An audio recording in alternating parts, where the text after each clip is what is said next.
The plant-based meat sector could be worth as much as $2.7 trillion by 2040, according to CB Insights. We have only just begun to explore new technologies in this sector. Redefine Meat uses 3D printing to create its cuts of meat which are targeted at meat eaters and not vegetarians like more products currently on the market.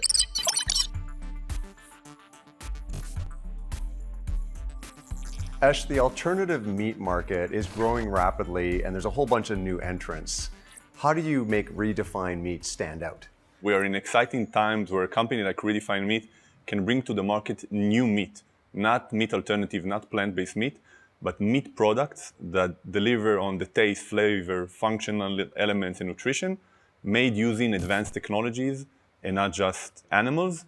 And we do it by starting from the steak. We have a product in the market now in Israel and in Europe that is the first flank steak that is in the best restaurants in the world, and they serve Redefine Meat, and they're proud of that. How does the technology build something like a flank steak out of plants? We studied meat to the molecular and structural level for 4 years to really understand what does the tissue of animal muscle delivers in our palate, in our pan, on the grill.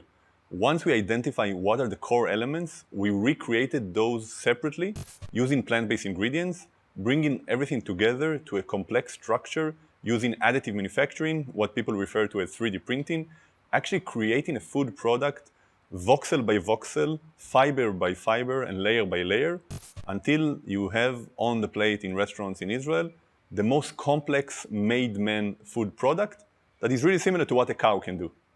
So I think everyone understands the environmental benefits of reducing meat consumption, but nutritional benefits are a challenge.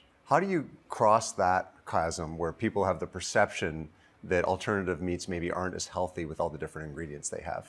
The connection between humans and meat is very close. We don't just love meat, we also need meat.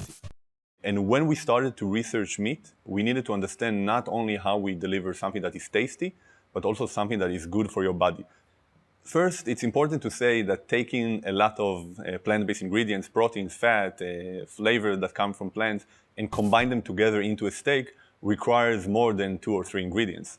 And we really want to have a great, tasty, juicy steak and to take care of the nutritional elements. So we need to prioritize. For example, sodium is bad for everyone.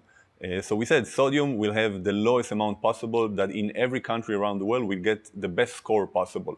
But fat, for example, meat has a lot of fat. We have less fat than meat. And the consumers that want to buy our products don't feel bad for the fact that they're eating 12% of fat, because actually in the animal equivalent, they will have double amount of fat. The meat industry is well established, well capitalized, profitable, and a very effective lobbying force.